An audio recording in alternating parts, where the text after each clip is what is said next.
Mr. Simon Taylor. Hello, Benmer. How you doing? Yeah, really, really well, mate. Apart from the fact that, as I've just said, I've got half a jar of coffee in my cup because I'm shattered. Apart from that, I'm walking on air. How are you? I'm all well. And I've got plenty of coffee. And I don't know about you, but there's a debate in my house. Let me just adjust my screen. Don't we put the heating on yet? Last night was the first night. I'm starting to succumb, thinking, oh God, maybe she's got a point now. Maybe it is time to put the heating on. Never, mate. Not until at least mid to late November. Just get yourself one of these, mate. We just sit around candles and keep warm by flame. Mid to late November. No.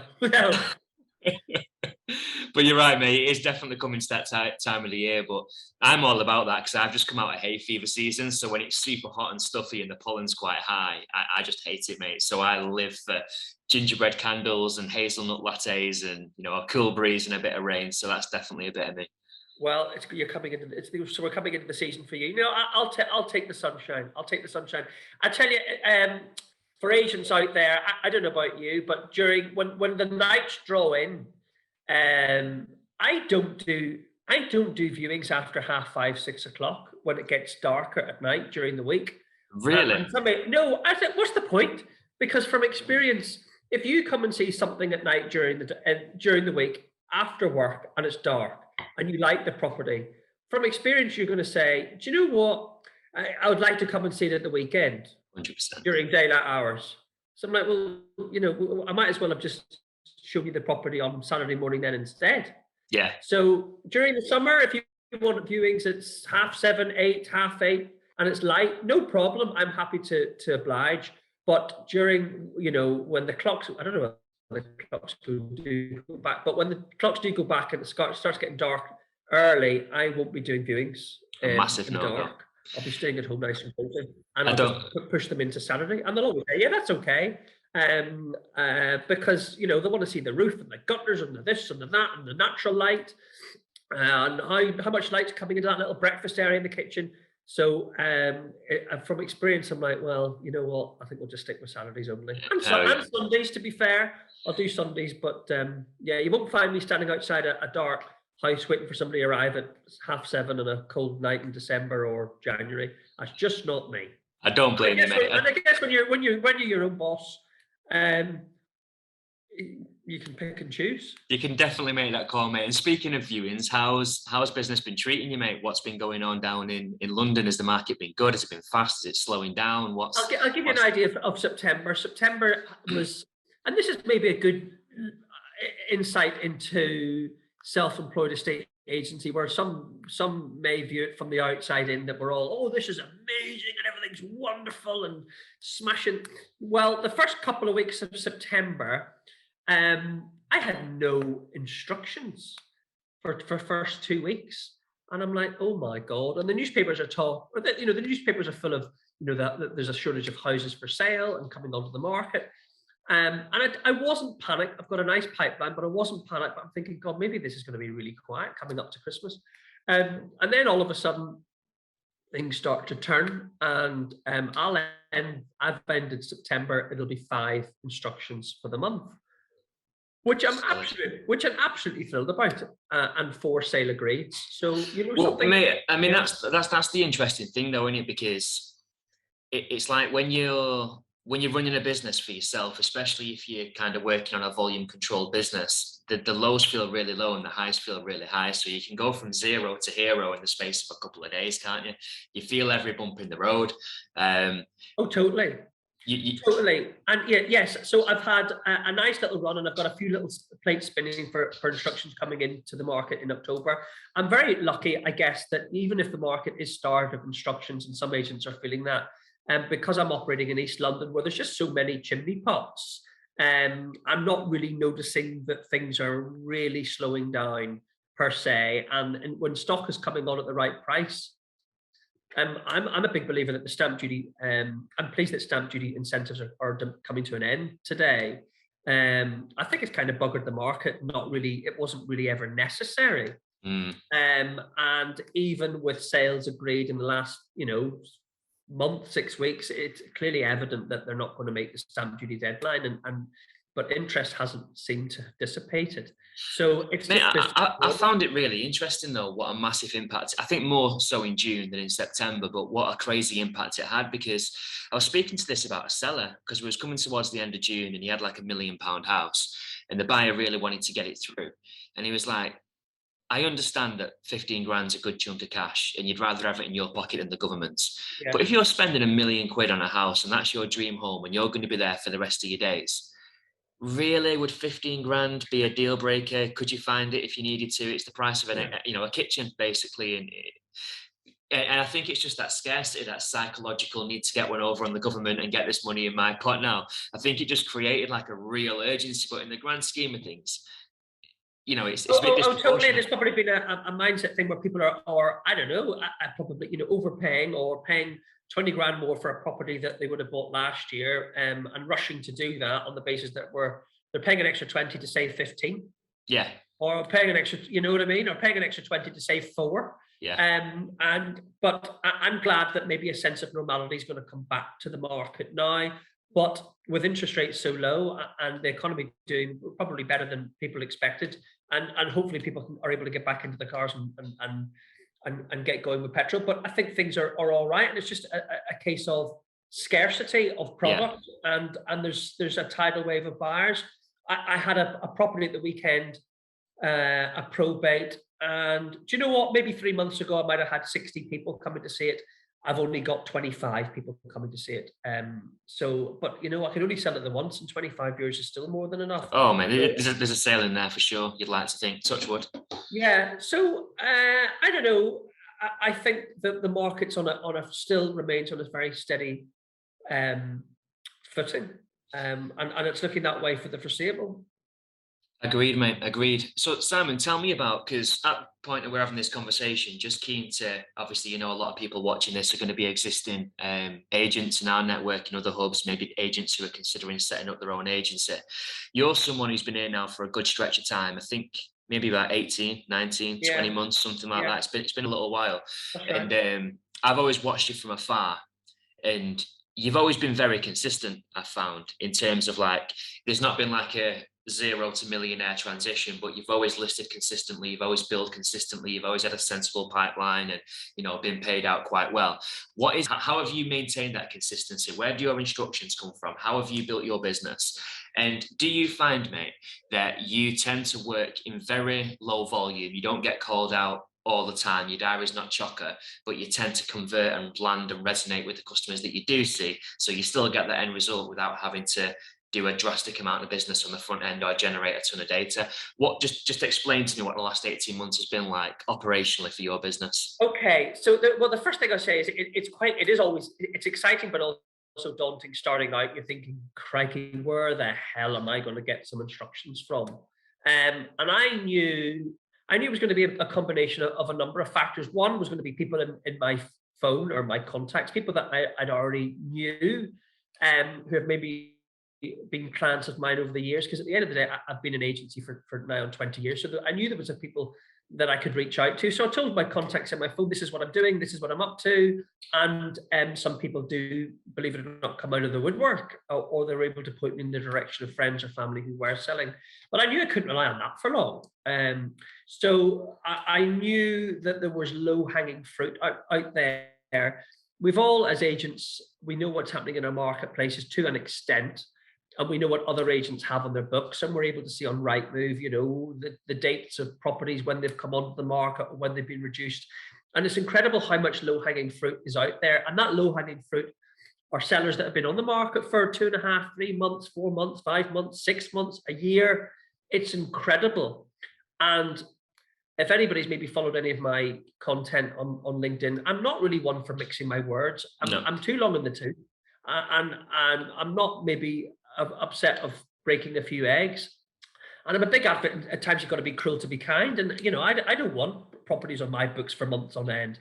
That just goes to show that I'm not a good agent. I'm not doing the job right.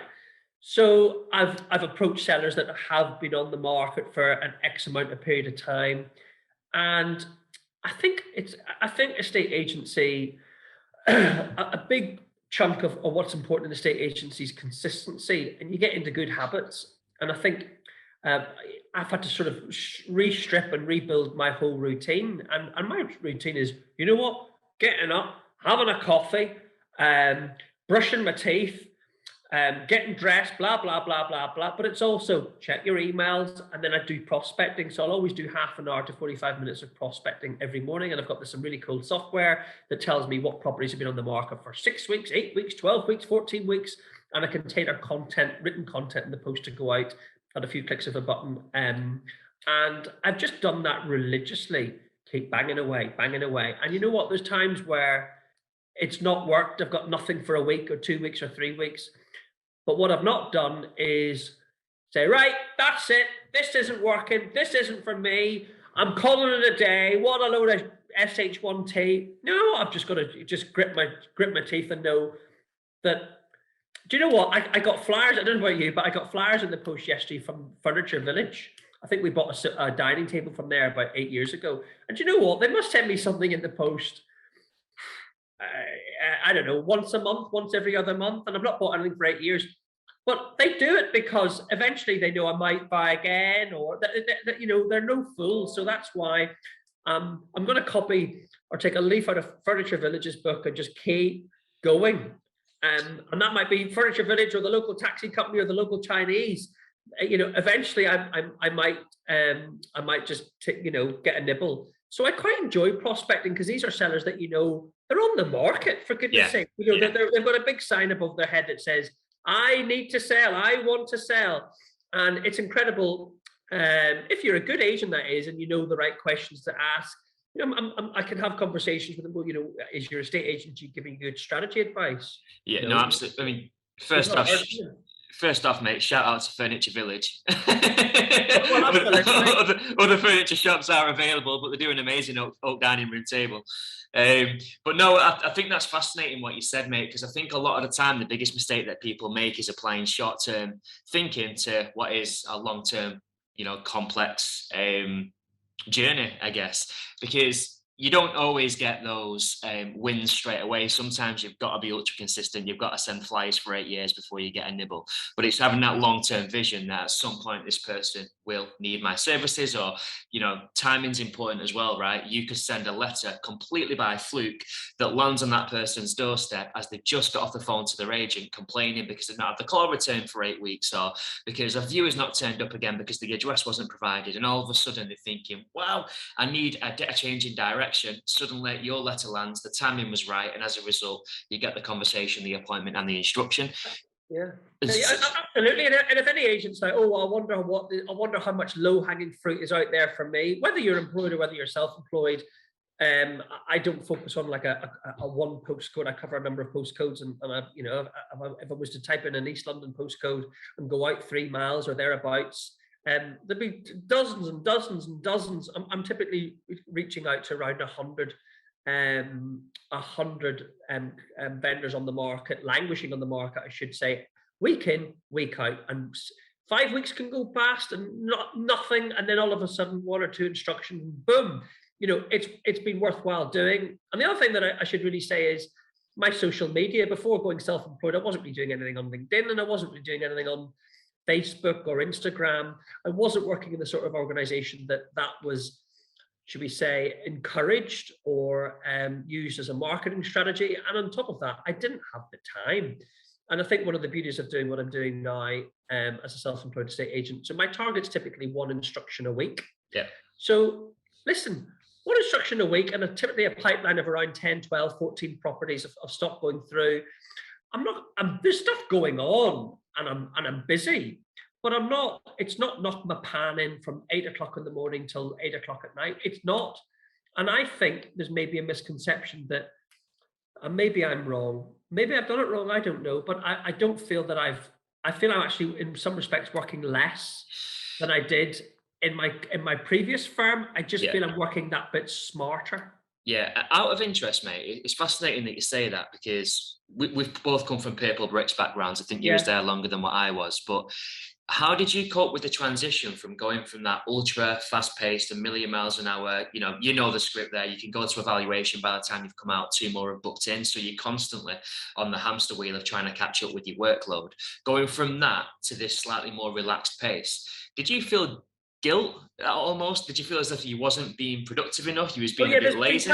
there's been times I felt guilty. And it was in my previous firm at PB, I was looking after a team of 10, and we were typically taking on 100 to 120 properties a month in, month out. And my phone would be ringing from first thing in the morning till last thing at night, and my emails and complaints coming in, and well, it was a conveyor belt. And I think if you're on a conveyor belt, let's say you're on a conveyor belt in a factory making, I don't know, putting the cherries on the top of cakes, right? Bump, bump, bump, bump. And it almost becomes a bit, monotonous. Yeah.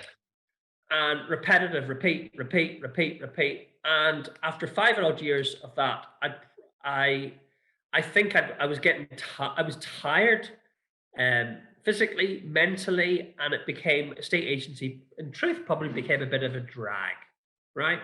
Because it was just spinning far too many plates. And I think any estate agent, no matter how good they are, if they're spinning far too many plates, they're not going to be as effective as they once were. And I think, in truth, I do pride myself on doing a good job, but because I had so much on my plate, I felt I was doing a job that was maybe a 5 or a 6 out of 10, right? It was reasonable enough to get by. But personally, for me, if I'm doing a job that's a 5 or 6 out of 10, I'm not getting the same, I don't feel that's a job well done, and I should feel proud of that. So the personal satisfaction was missing to an extent. When you're dealing with smaller numbers, it did take a while. Oh my God, I'm looking at an empty diary with no appointments. And the only one that can fill that diary is me. Nobody else. No TV marketing, no clever stuff online. It's just purely down to my endeavors to hustle. And I think I didn't realize it back then, but I enjoy just as much as doing a deal, putting a deal together and, selling a property. Equally as satisfying for me, I just enjoy seeing a diary with appointments, valuation appointments, that they're all in there because of my endeavor. Whether I get them or not is almost irrelevant, because if I don't get the 3 valuations onto the market that I've attended this week or this weekend, you know what can I do? They didn't like me, or their expectations on price weren't quite right, or they're not ready. That's fair enough, but it shows that my marketing endeavors, whatever hustle I've put in to get my foot over their door and sit on their sofa and drink their tea or coffee, is worked. So I've got a little bit of that formula has worked. So all I've got to do is just keep repeating that. And I enjoy the hustle, if I'm honest with you. And maybe that is a trait that I've got that a lot of agents don't have, but I quite like the thrill of the chase. And maybe some might say, well, that's, the wrong terminology, or you're looking at it from a very much like a Jack the Lad or salesman type. I don't know, maybe, but I just quite enjoy the, as I say, just simplistically filling my diary with appointments from my own endeavors. And that is actually very rewarding and fulfilling. Was it an adjustment? I don't know. Not really, because you just get immersed in it. I think that's really important what you said, mate, because can you imagine if you went out and won a scratch card now, or bought a lottery ticket and you won 2 million quid? Like, don't get me wrong, that'd be brilliant. I'm sure you'd be ecstatic, you'd be over the moon, you'd be high-fiving your missus and all that kind of stuff, looking for fancy houses on Rightmove and buying expensive watches. But would that be the same feeling if you'd went out and earned 2 million quid and you'd earned that through blood, sweat and tears? I think your relationship with that money and that whole experience would be totally different if it just landed on your plate and you got it, versus having to put the hard yards in to build it and get it for yourself. Totally. And it's no different to a relationship. You don't go out and look and on a night out as you're single, and at 8 o'clock and at 8:05 you find the woman in your dreams and you also live happy. It takes longer than that, and work and I don't know, chatting up and courting and romancing, or putting in the effort and the hard miles, because yes, that's just life, isn't it? Yeah, no, absolutely, mate, absolutely. But I think it's interesting how many people almost view the hustle and the process as an inconvenience because they're too detracted by what they hope to get from the outcome that they completely overlook the steps necessary to get there. Do you know Um, what? I think if you don't enjoy hustling and building and chipping away, and you want everything now, now, now, now, now, then self-employed estate agency is probably not for you. can I Because ask you though? it's slow and steady wins the race.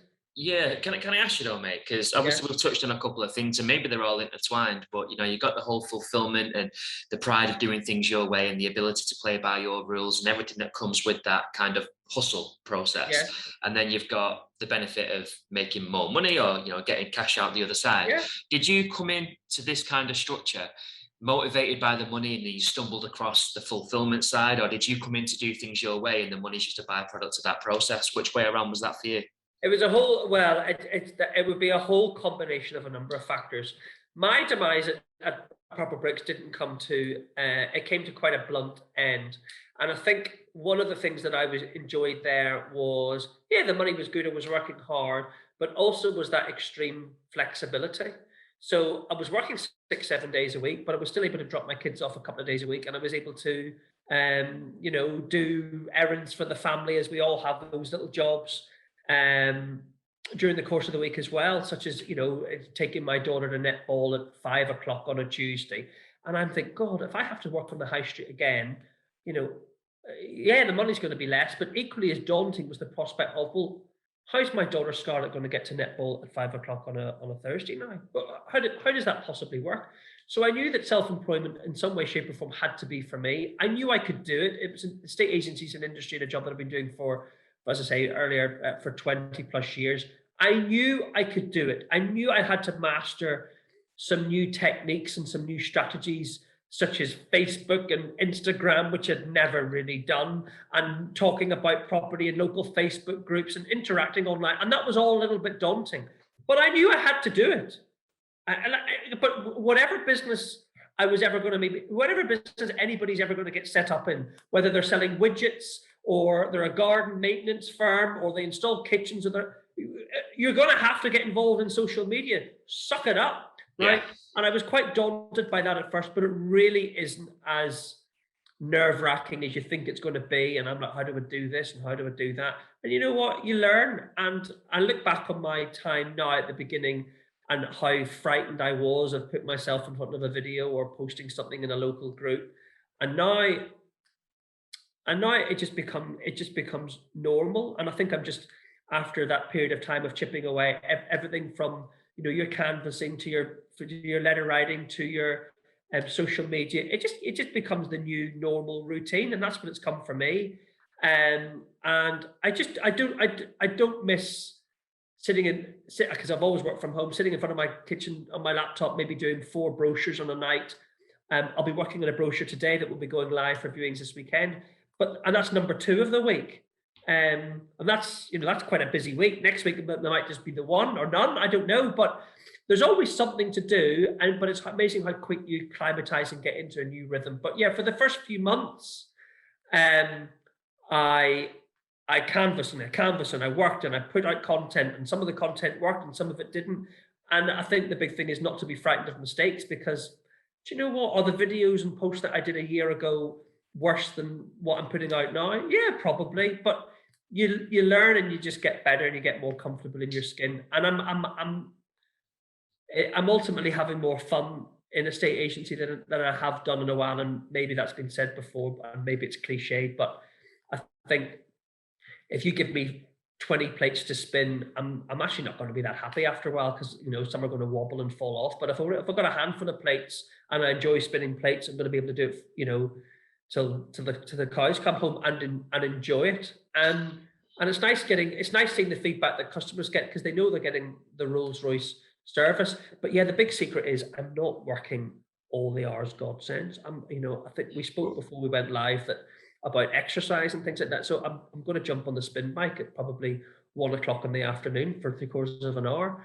And I feel that's good for me. That's good for me physically, but good for me mentally, and will stand me well in business and estate agency too. And so I'm able to take care of myself doing this job. No, mate, and that's so important. I mean, I always like, not to go too deep on this, but I kind of think of like the quadrants of life or happiness or things that need your focus. You've got, health, wealth, love and relationships and fulfillment, right? And I think a lot of the time, especially if you're working in a fast-paced environment, it can be too easy to get caught up and get all encompassed in the sort of hustle and the wealth side of things because you're trying to provide and put bread on the table. That things like relationships and love and your family and your health, as much as we like to think we prioritize those things as part of being caught up in the constant hamster wheel hustle of day-to-day life, all of those other things can fall by the wayside in replacement of work. So it's good to kind of get that balance right, and I think that allows you to show up in a better capacity for your customers.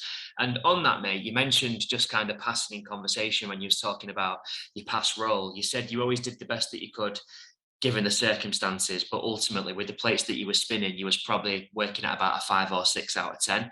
How would you say you're working for your clients today in comparison to what you was a few years ago, given that you've now got less volume and more focus? Has that bumped up from the 5 or 6 out of 10?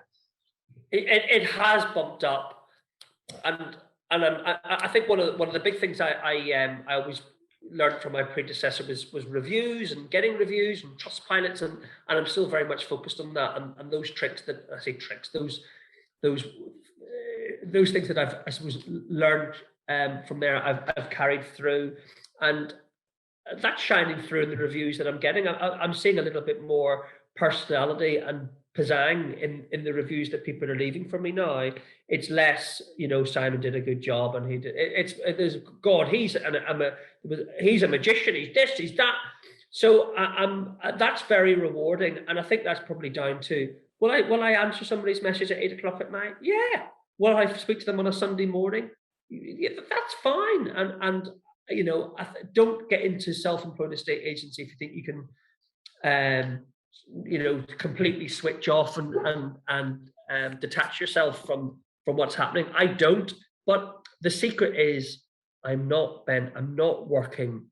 I'm working less hard than I did when I was at PB. Whether that's the right thing to admit or not, I don't know. But I just feel I'm working that bit smarter, and with that bit smarter, it is becoming more money and more happiness, and a belief in myself that I can do it, and a belief that I can, I'm not chasing bargain bucket fees. I'm wanting to be properly remunerated at 1.25% to 1.5%.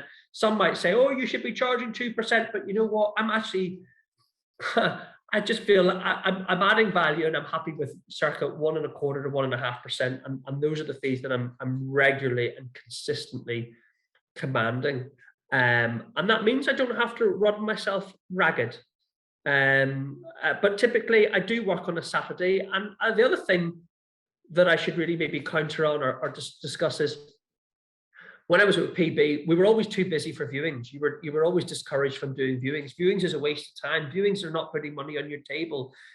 Outsource your viewings. Get somebody in for 10, 12 pound an hour. Get them to do the donkey work. But I tell you, I now really enjoy viewings. And it is an integral part of the job. And I think the amount of evaluations and instructions that I've picked up from doing viewings. Oh, yeah. Yeah. And had I just got a dog's body to open the door for that person, whoever they might have been, would I have secured the business or the instruction? How many times have I been in viewings over the last year, 18 months, and they've said to me, "Oh, well, our place is not yet on the market," and a light bulb goes off in your mind, and I'm a lot more relaxed and friendlier and chirpier and not clock watching as much as I did. So, there's the time there to really enjoy and put the effort in to build that rapport and try and get evaluation. And many a time they've had 4 or 5 agents in yet to make an appointment or decision. Sorry, yet to appoint an agent, and I've come in and won the business. And I think a big thing that anybody considering self-employment is, you talk about your social media and you're targeting other agent stock, but with the stock that you do have, leverage it. And that leverage is, do the viewings yourself, because chances are whoever's coming to view a property has a property to sell. And it's just another excuse to have a conversation with a local person. If it's someone, even if they don't buy that property off you, they're going to buy a property off another agent they're buying in that particular town, in that vicinity. It makes complete sense to be as front of mind with that person as you can be. I've done it myself, like with earlier stage viewings, when I only had 1 or 2 properties on the market. Therefore, when an inquiry came in, it got treated like absolute gold dust because I wanted to get it. So, but then, I found myself, and maybe I was guilty of even letting this slip, I'll admit, but in the initial stages, it'd be a case of, I keep in contact with that buyer. Oh, thank you for the feedback. It wasn't for you. That 3rd bedroom was too small. Out of interest, how is the search going? Just any excuse to keep the conversation going. And I found that got me some amazing reviews. Like you say, very well considered, thought out reviews from the heart. Not just Ben was on time and it was a decent viewing. Thanks, Ben. See you again. Very, very in depth, because they want to see, they understand who you are. You're a local family man. You're trying to build a business. You're doing it for the right reasons. And I think there's something about the culture that makes people want to get behind that and back the little guy and see you do well. And that's ultimately what kickstarts the domino effect of referral and recommendation and word of mouth. So I think that really can't be underestimated. It's an interesting point.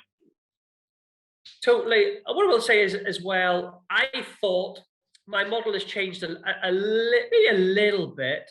So at the beginning, I was very much all of East London, and I'll go here and I'll go there and I'll do this and I'll do that and over there and over here, no problem. And to an extent, don't get me wrong, I'll still do that, right? But you can't help, you get into the groove of learning or finding out that in actual fact, you resonate more in certain areas, or there's a few areas of East London that I will do particularly well in. And I don't know, they're almost like luckier areas. Whether it's luck or not, I don't know. But all of a sudden, what I'm getting at is, I think I never thought, narrowing down and niching down in a specific area is crucial, rather than spreading yourself out too thin. Yeah. So there's an area in East London called East Ham Central Park, and I'm probably one of the more dominant agents there now. And that is just it's very much a community-minded, young families, and they all talk to each other. There's local mums WhatsApp groups, and I seem to have fallen in with a crowd who are the late 20-somethings, early 30-somethings, and they're wanting that next step. And words got out. And all of a sudden, I'll never forget, there was somebody in the last company that I worked at, a senior leader, who said, boards, not important. Boards don't breed boards. What on earth is he talking about? And he's totally wrong. He's wrong then and he's wrong now. Boards do breed boards. So I've had, I've got an eye-catching board with it took a bit of convincing, but Rebo. I put the best looking boards in East Ham. Oh yeah. Well, they do stick out, and boards do breed boards, and in a little area, word can get out. And I've now been asked to sponsor some local charity events of things happening. So I've put up boards, 50 odd boards in the area, and I had a vendor say to me, an old vendor of mine who I still speak to occasionally, he says, I don't know whether it's just because I'm more conscious of I know who you are now, but you're bloody everywhere. Yeah. Right. And I'm really not everywhere, but he sees me on social media because he follows me, and he sees my name on local charity boards, and he sees me on local for sale boards. So subconsciously I'm out there and I'm everywhere. And if I'd spread myself way too thin, that effect wouldn't be happening. It dilutes it. Yeah. So you can get a snowball. I think you can get a snowball effect quite quickly as an agent if you're quite tight and you focus on a small area. Mate, I'd 100% back up everything you just said. I think going deep is a better strategy than going wide overall. Not to say, like you said, if you don't get instructions or referrals out of town, don't be too fussy, take them. But ultimately, focus on. I had the exact same thing. I remember a guy rang me saying, "Can you come and value my house? I don't know if you cover." It's called Bisping, like the next town along. I was like, "Yeah, I can cover Bisping." He was like, "Oh, I didn't know if you just did Cleveland's." Like, you've absolutely got Cleveland's on lockdown.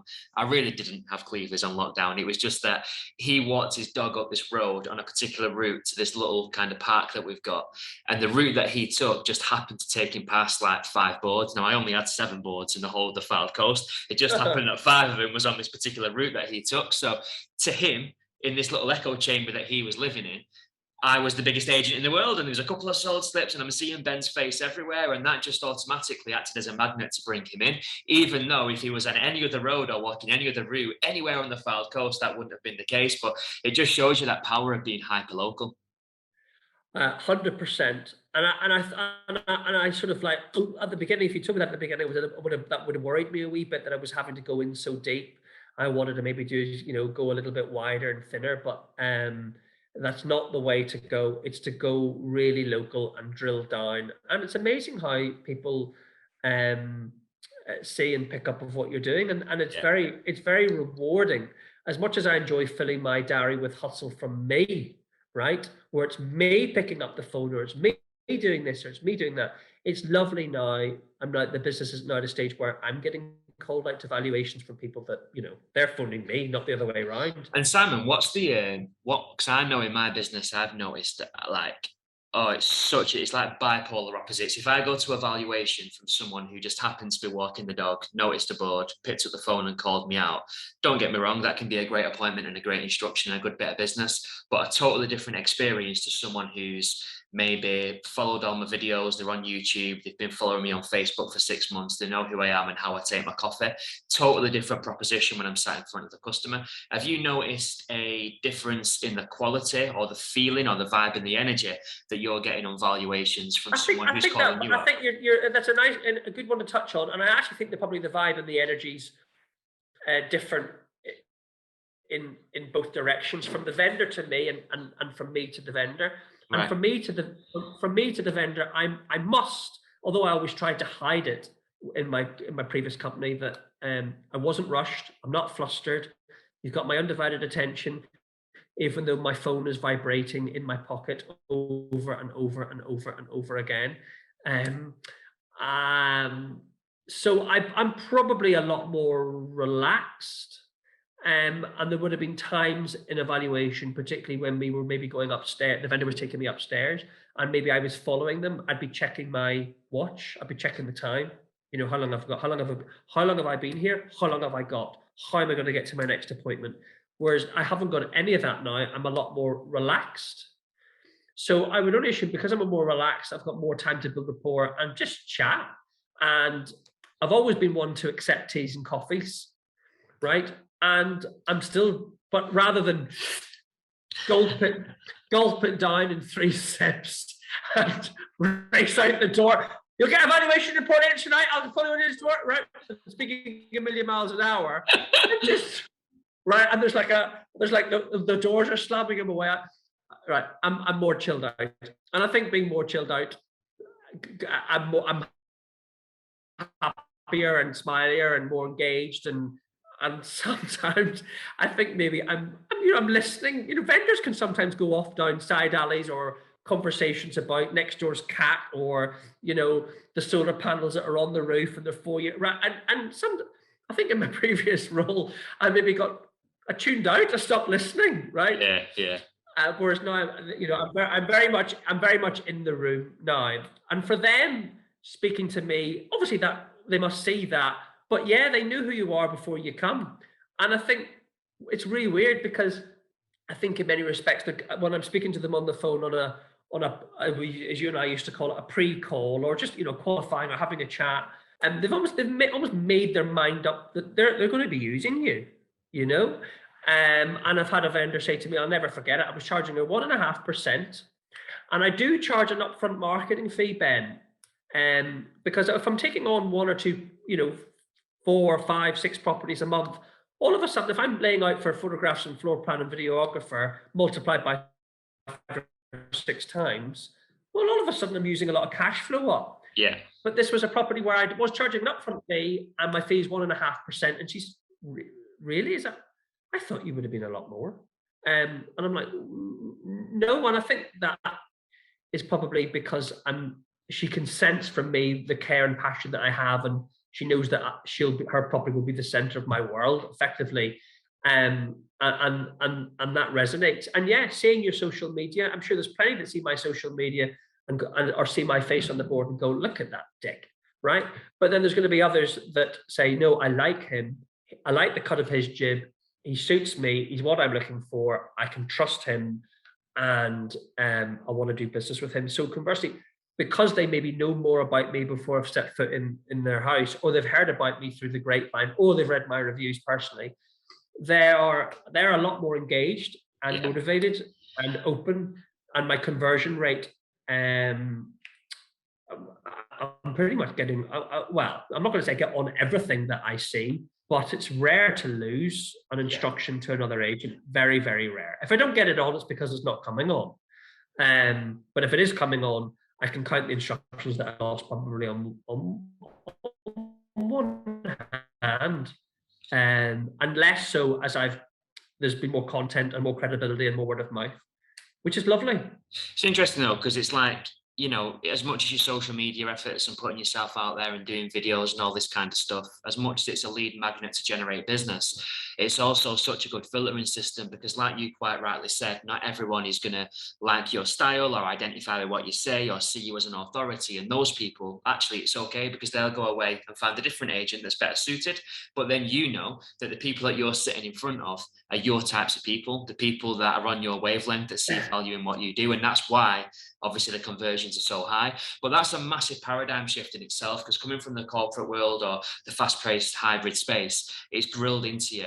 Sign up as much as you can, and you know, you sort of really linger on the losses, and you're looking at conversions, and you know, it's numbers and spreadsheets. Whereas I think the main difference here is that when you strip away that necessity to have to do business with everyone, and you adjust to the fact that actually I only need a small volume, and actually I only want a small volume so I can focus on other aspects of my life or my business, that taking away that pressure just humanizes the whole service. Oh, totally. And I'll let you into a secret, which is I've admitted to working less than I was in my previous firm. But I tell you, when you realize that you just want to work with people that you get on with, and people that it doesn't really become work. So you're dealing with like your tribe, for want of a better phrase, people like you who get you, and you know, they've got similar interests, or they've maybe got young kids, or you know, there's loads to talk about, and you end up just having a chat. I feel like I'm just much of my work, it's not really work. I'm just having a chat about a subject and a product that I actually really enjoy. Yeah. And it's a hobby. Yeah, work is work and it puts food on the table, but it's a hobby as well. I enjoy it. But there's been times in my career where I've not enjoyed it. But don't get me wrong, there's days where you get fed up, or a viewer does this, or this happens, or because that's just life. But on the whole, it's a hobby, and I've fallen back in love with a hobby that I've had a tormented relationship with at times, as we all have. And I'm not saying that it's going to be all beds of roses, but generally on the whole, I think I'm a happier, better person for it, professionally, but also in my home life. But yeah, finding your niche, your audience, rather than scattergun. I remember one vendor somebody phoned me up. How much you charge? How much you charge? Oh yeah. Well, I'm 1.5%. Oh no, 1%, 1%, and I'm like, no, mate, it's 1.5%. Okay, goodbye. And then I put the phone down and I thought, you know what, Simon, maybe that's the wrong attitude to have. Maybe you should have taken it on. It's another property to have on your books. You never know what it would have. And I thought, no, if I'm going to be spoken to by somebody that doesn't respect that I'm maybe different and that all agents shouldn't be treated equally, and they're trying to hammer me on the fee, then they're not the target audience for me. And I've never been one for discounting my fees and doing cheap and cheerful fees. But don't get me wrong, at the beginning, as an agent, I've got sympathies for any agent that says, well, I want to get stuck on the books, and they're prepared to drop their trousers a bit on the fee. We've all done that. In hindsight, had I played more hardball, I'm sure I still would have got those on, right?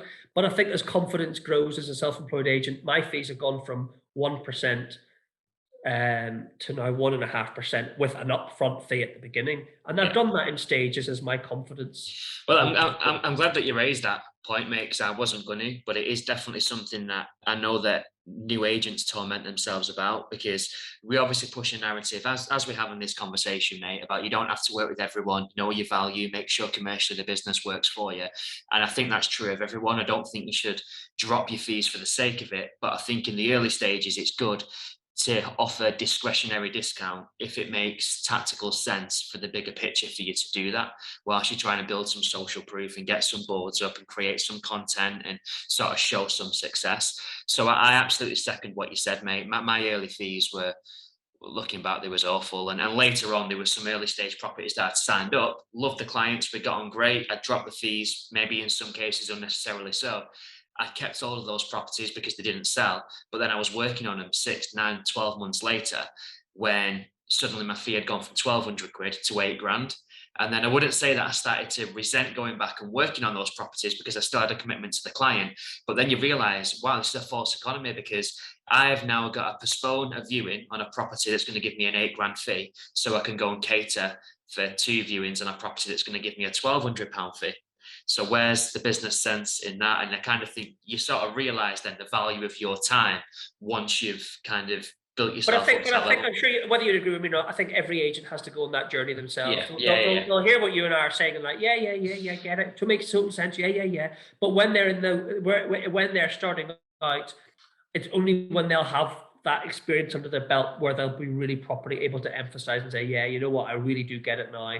But I think we've all got to go on, and I think it's like a rite of passage where you've got to take on half a dozen properties at a mediocre to a pretty crap fee, because eventually it's just practice. And I know that I certainly got out of the, going from charging, I spent 6 years charging people £1,499. So I remember when I first uttered the words of 1%, I'm like, whoa, whoa, that's a big jump. And then I wasn't seeing any resistance, so it went to 1.25, then 1.5, and then to help my cash flow was charging an upfront fee, and nobody resisting on the upfront fee. But that is just, and there's been times where I've had one voice in my head when I'm sat on the sofa saying, don't tell them 1.25, don't spoil it, don't scupper the value, don't scupper the instruction, just tell them 1%. And then you've always got to shut that little voice up, silence them and say, no, you're worth the 1.25%. And then with time going on, that 100% is 1.25 has then risen.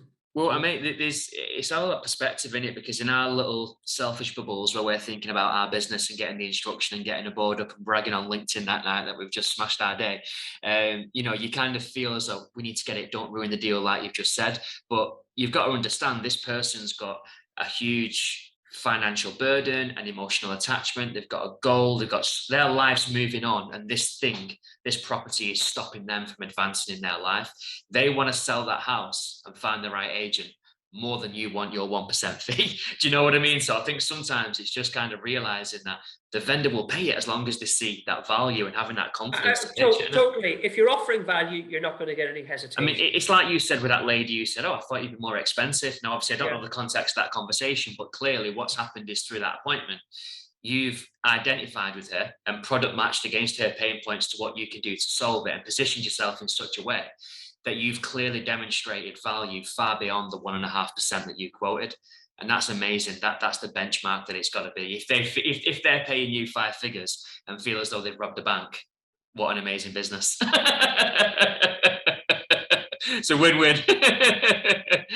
Yeah, it is. And I think it took me a while to realize, I think it's only a very, very small percentage of the market is looking for the cheapest possible fee, and that views every estate agent as just a straightforward commodity like gas and electric, that we might as well go for the cheapest possible agent.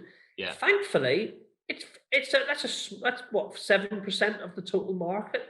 So 90 to 93% of the market, they just want an agent that they can trust, that they can rely on, that is going to get the job done. For instance, if I've got a plumber, do I want to go with the cheapest possible plumber, or do I want to go with an organization or a plumbing firm that I think, you know what, these guys are good, they've got respect, they know what they're doing, they've got proof online and social proof. You don't mind paying that little bit more. And I think it took me a while to get my head around that fact, but I'm very much in that groove now. And sellers have, I'm not going to, don't be wrong, some sellers try and reduce the fee, or will you negotiate the fee? And one of the things I'll often say is, well, there are estate agents out there that are happy to, and more than willing to, drop their trousers or really reduce their fee. But what's more important to you, a cheap fee or getting the best possible price? And also, of course, you know, if an agent is only too happy to slash their fees, then I'm sure you'd agree with me, Mrs. Vendor, that they're probably not the best negotiators.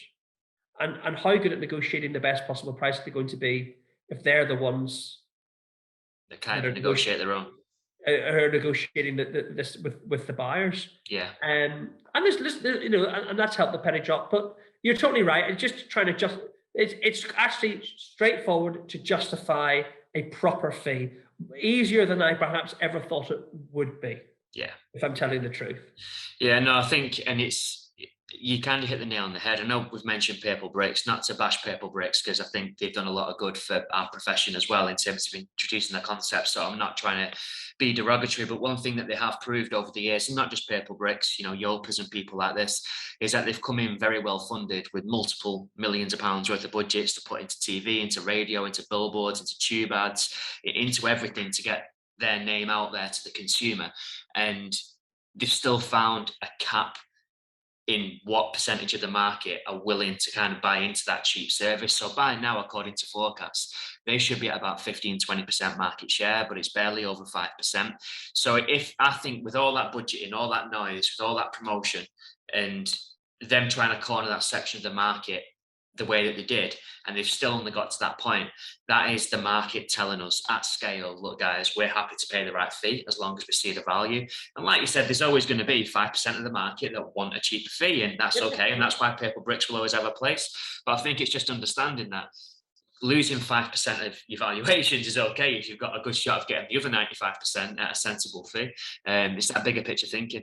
Oh, totally. And probably, well, I can only speak for myself, really, that I wouldn't be sat here now probably having this conversation if it wasn't for Purplebricks. And they've opened my eyes to the world of self-employment and what I can do and how it can be done remotely without the need of high street offices. And I've just, should we say, taken the best bits that I feel from Purplebricks and ditched the rest, and then added on some buttons and knobs and twisty, whatever you want to call them, bells and whistles and widgets to amplify me and my my business and my social media. And I don't really like using the term, but you know what I mean by personal brand, or just Simon Taylor, my reputation basically. And it's so much easier to do now than ever before. With you know, next door apps and Facebooks and Instagrams and all of that malarkey. So I'm grateful to my Purplebricks past, because they've opened my eyes to the journey that I'm on now, and I just feel that I'm on the next logical step to that. It just makes total sense. And I think what I wanted to say is, you know, I'm sure, like you, I've worked in a variety of different agents over the years, right? But the name above the door, ABC Estates, Joe Bloggs Estates, Savills, Knight Frank, this one, that one. The customer doesn't really care. The customer just wants Simon Taylor or Ben Moore. So whether Ben Moore's at Purplebricks or whether Ben Moore's here or there, doesn't really matter. They want Ben Moore. And that has been a sort of a journey of discovery, that they just want Simon Taylor. And I've had people contact me on my mobile. Hello, you came and valued our house 3 years ago. Do you remember me? And I'm like, no. and they tell them that I'm not with Purplebricks anymore. What do you mean you're not with them? I'm like, well, I'm not with them. Oh, good for you. Good for you. I said, well, you know, my fees are a lot more expensive now. That's all right. Don't worry. Come and have a look at the house again to remind yourself. So they just want me, you know. Listen, there's been a few instances where people have put the phone down and they only want to go and deal a £1,499 fee. Good luck, fill your books, guys. But I knew that I was onto something right when that did happen to me, and it was a £7,000 fee, and they'd rather pay £7,000 and have me versus go back to where I was before and pay £1,499. I thought, I'm on to something here. 100%, mate. I just had the exact same thing. I actually signed this customer up for Purplebricks, charged him £900, I think it was, in my part of the country, and didn't sell. Circumstances changed, came off the market. She rang me back about 2 or 3 months ago now, said, oh, we want to go on the market with you. I said, I'm not Purplebricks anymore. She was like, it's fine. I want to work with you, Ben. So I've gone round, she's extended it. The market's improved. It's worth a lot more than what it was when I had it on when I was down there. Yeah. And they've charged a 1.5% plus a marketing fee up front.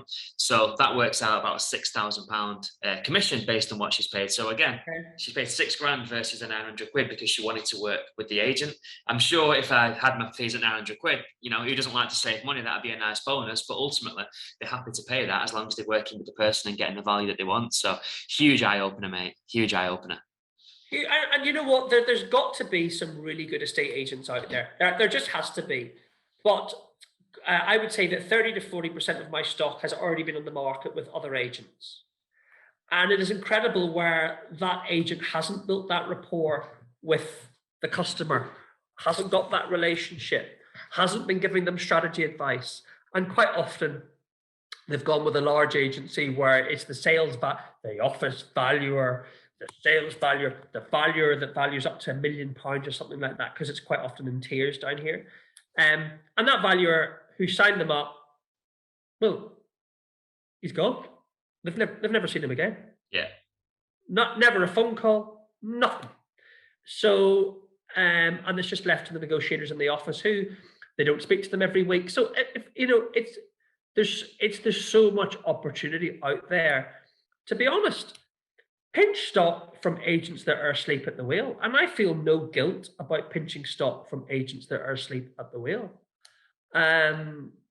Because I think the standard across agency is mediocre at best. Yeah.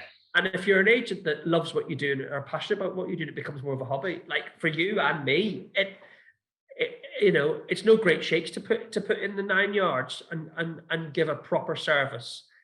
We get paid well out of it, but we get job satisfaction out of it. So I feel that I'm rescuing sellers from mediocrity. And that might sound pompous to some watching this, but being honest, if I'm asked them, why has your estate agency not done a video tour of your property? Don't know. When was the last time your estate agent spoke to you about strategy advice? I see you've been on the market for 4 months. Never. Have they mentioned a price a revision? No.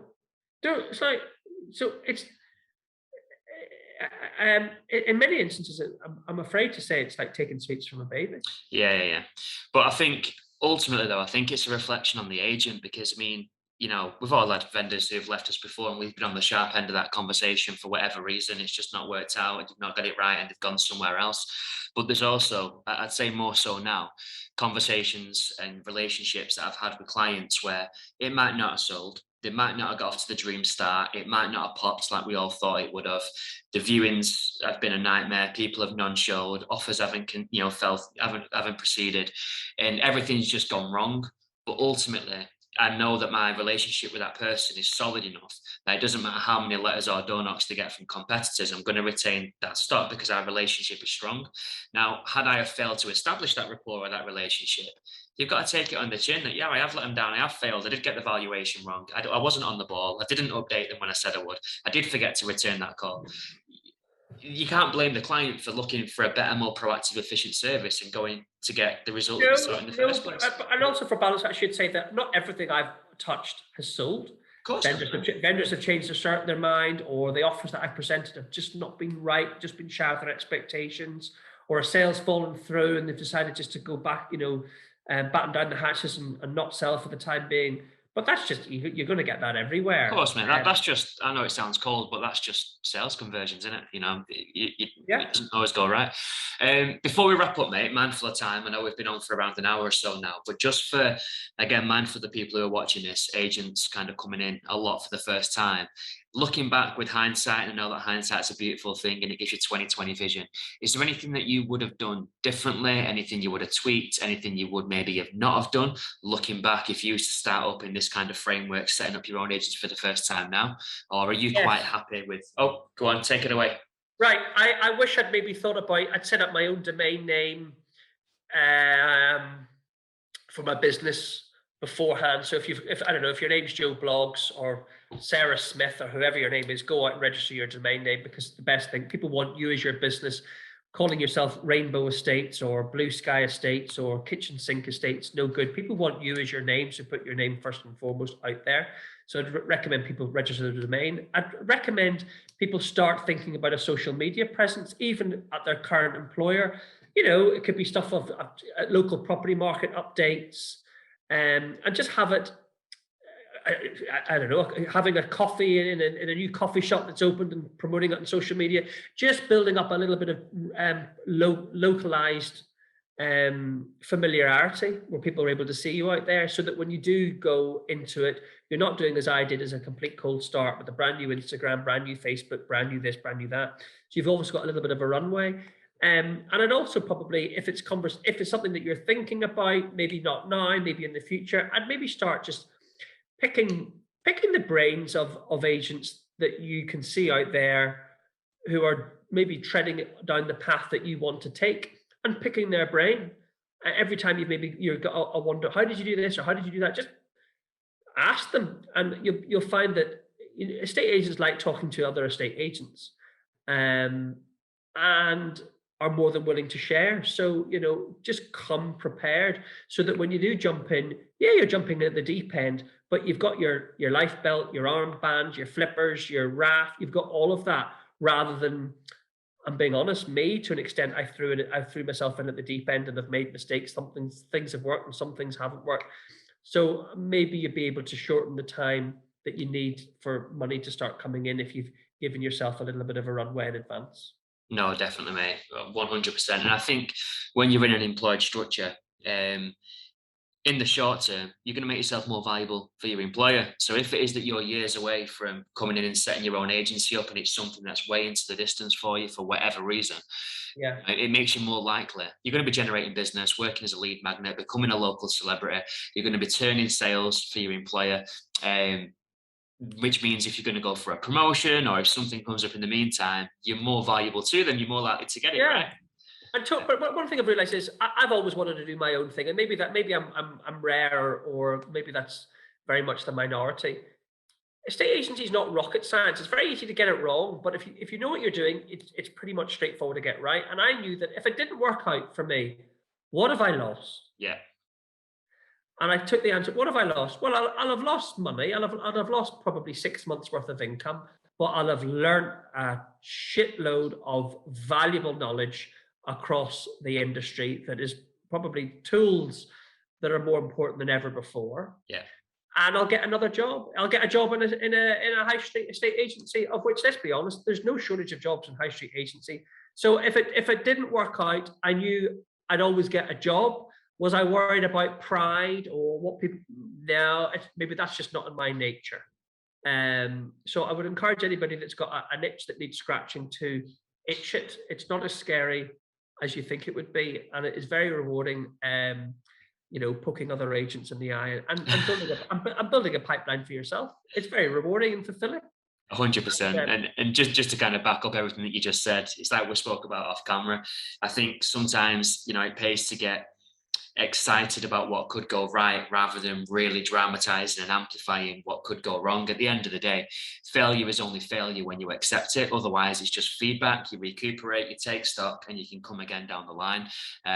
Your ego need not get damaged. It's just all a learning experience, right? And that's all that we're all doing every day, every week, every month. That's it. Simon, absolute pleasure as always, mate. Really enjoyed that chat. And I'll be honest, I came into this chat really tired on my 4th coffee, thinking, no, I'm so tired, I just want to go to bed. But you've absolutely given me a kick. You've lifted me up, and I'm ready to go smash the day, mate. So thank you. Thanks, Ben. I enjoyed chatting to you as always. Top man. Catch you soon. Thanks, Ben.